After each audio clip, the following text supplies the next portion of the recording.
Currently sat at the side of the road with my wonderful ZX-10.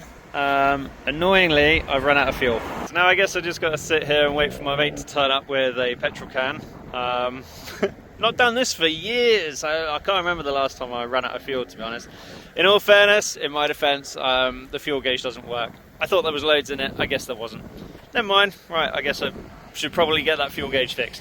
My knight in shining armour buddy Dan has just dropped off a can of Britain's finest E5 fuel. Was it literally just simply running out of fuel?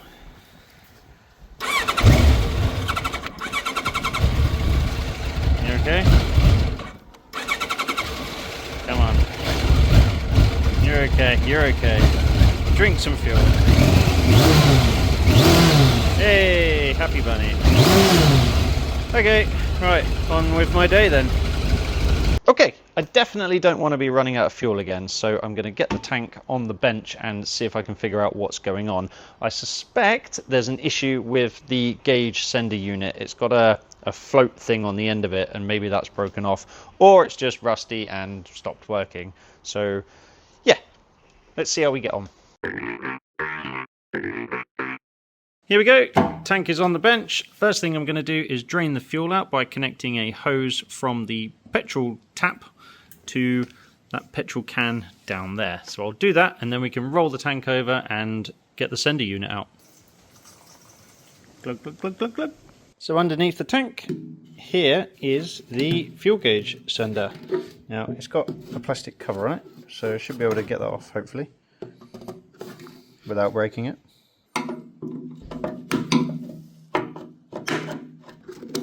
There we go, and that reveals the electrical connections, which look to be in really good condition. So I'm going to pop these 4 screws out and then take the whole thing out.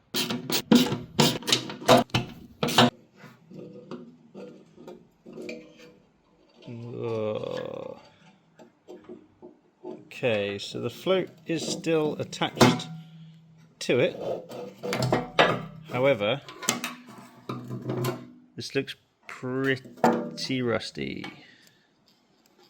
So as the fuel level in the bike changes, the float goes up and down, and it adjusts a potentiometer that's in here and gives a different resistance down the wires. So what I can do is I can put my meter on the wire and see if the resistance of this sender unit actually changes, or if it's completely defunct.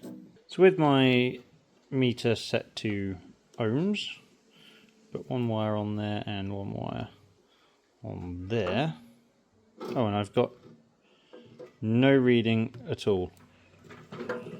So that means that is open circuit. Yep, which means it is broken. Let's see if it makes any difference if I adjust the height. Nope. So that is open circuit, there is no connection inside there being made. I guess I could try and open it up and see if I can repair it. It's unlikely though. Unless it's a break in the wire somewhere, which is also possible. I can check the wire by going from this point here to the other end of it. So on that wire I've got 0.5, 0.4 ohms, something like that. It seems to be okay.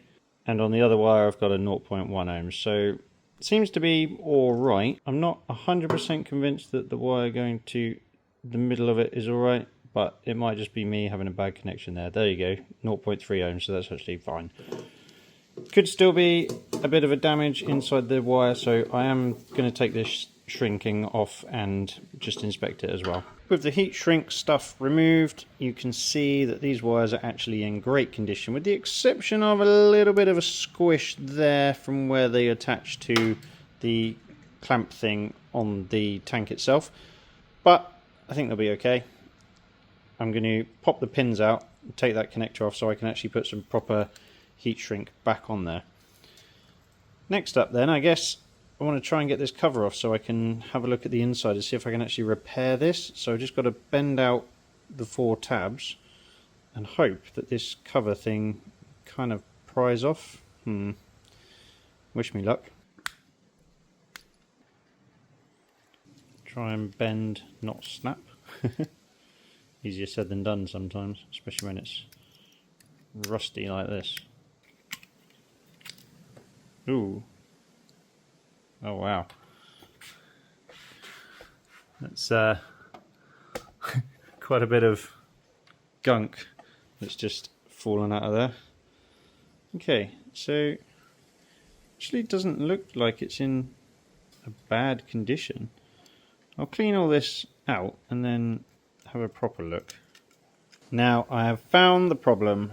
See this looped wire around there? As you increase and decrease the level of fuel, that arm moves and changes position, and the gaps at the right hand side, you see they're bigger than the gaps on the left hand side, so it knows that where the level is basically, and that changes the resistance reading. This here, this soldered tab, which is no longer connected, is what connects that wire to the plug, basically, to the bike. And as you can see, yeah, like I said, it's no longer connected. So I'm going to attempt to solder that back on, and hopefully this might then work. I'll give it a shot. These are quite hard to come by. They don't really exist anymore. I have got a brand new one for the GPZ. The old one on the GPZ is in a lot worse condition than this one is, so I can't just use that on the ZX-10. So I'll try and repair this, and maybe I'll have a look for a replacement on eBay if I can't get it fixed, but we'll cross that bridge. I'll try solder it and then we'll see where we're at. I just thought I'd get the brand new one that I've got for the GPZ out to make sure that it wasn't the gauge that was reading faulty. So if I lift this up, you can watch the needle going up, and it will eventually get to full, because with the float in the most highest position, that is full. So gauge is working, wiring on bike is working, rusty old sender unit I cannot get to work. Okay, it's not the best soldering job I've done by a long shot, but the connection is made. Let's see if it works on the bike now. Okay, plugged into said bike in the most fullest position because I'm holding it upside down, and the gauge is going up. Oh wow, it is actually working. Or is it? So if I now turn this upside down so it's empty tank, that is going back down. Turn it the other way up, full tank, and it's still going back down. So this is intermittently working. It's, if I put it like on full and hold it in a certain position, the gauge does go up, but as soon as I kind of move my hand, it drops back down again. So I'm going to take this nut off, because it would appear that the shaft going through and attached to the float is part of the circuit, because it connects this needle thing to the resistance adjustment. So I'm going to see how much more of this I can take apart and clean up. Right, I've cleaned up the contact surfaces best I can, and I've given that a nice scrub with some Scotch-Brite as well. I'll put it back together and then we'll see where we're at. Forgot to say, I've also cleaned up the shaft on the float thing as well. Okay, I've plugged it back into the bike. Let's have a look now, see where we're at. We've got empty tank. Let's move it to, I don't know, let's just go straight to a full tank of fuel. So wind that up to the top. I just hold it upside down, can't I? Okay. The gauge is climbing. Slowly, but it is climbing. I'll just cut to the maximum it gets to. Hold on. Okay, it has climbed to pretty much bang on the full line. So what I'm going to do now, I'm going to set this to about halfway and then see, well, basically make sure it goes down to half a tank. It is going down, but where will it stop? Okay, it's pretty much stopped just below halfway, but that might be because I've set this slightly below halfway. It's hard to tell exactly where half a tank is when I've got it outside the tank. Does that make sense? But anyway, that has stopped there. And just to make sure, we need to, well, the most important one is it's going to show me an empty tank, which it will do. Well, that's where we started, wasn't it? I started it on empty, and we've gone all the way to full, all the way back to empty, and I think, well, I would consider that fixed. So I'm going to get that back in the tank and get the tank back on the bike. Oh, I need to put the cover back on this first, so obviously to, well, help protect it from the gunk inside the tank. I can't believe how much gunk was in there. Anyway, let's put this back together and, well, put some petrol in the tank and see if we can actually get a proper reading. So the tank is actually not great at all inside. Can you see all of that kind of rustiness? So I'm actually going to swish it out before I put that fuel gauge sender back on, and I'm going to pop the petcock off and clean the filter out on that because, yeah, not a big fan of that. So yeah, I'm just going to put like a couple of litres of fuel in it and swish it around and just get all those flakes out before I put it back together. Ugh. Yeah, that's not good at all.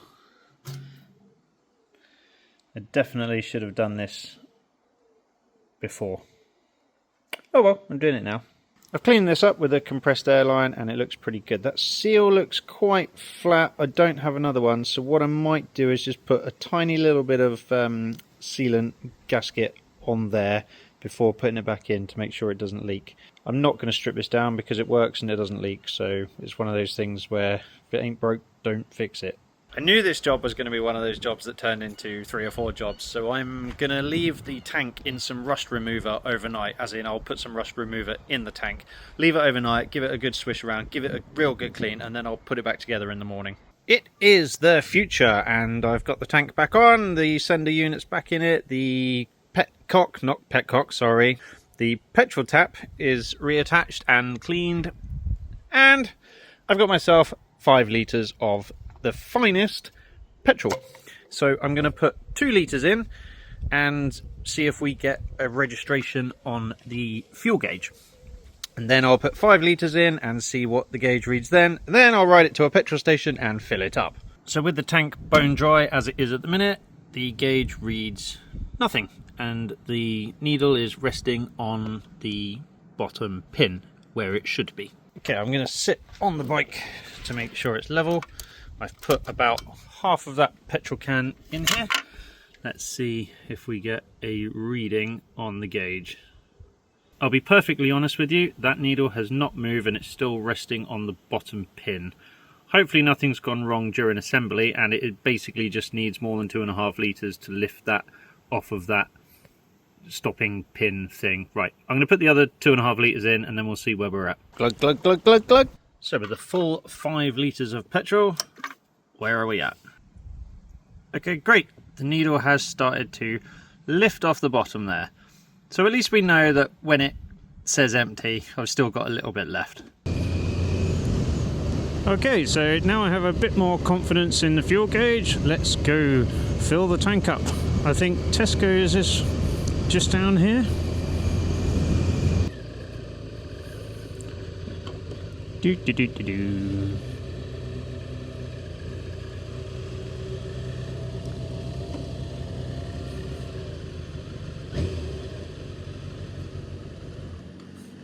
Okay, let's do this.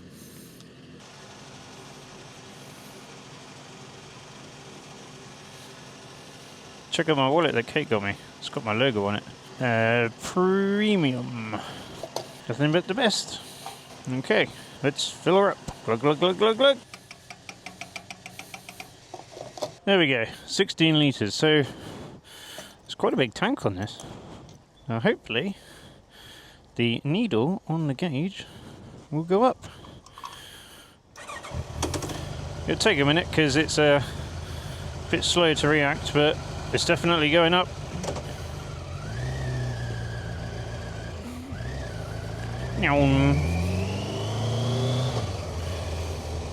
Oh, I've got more than half a tank now.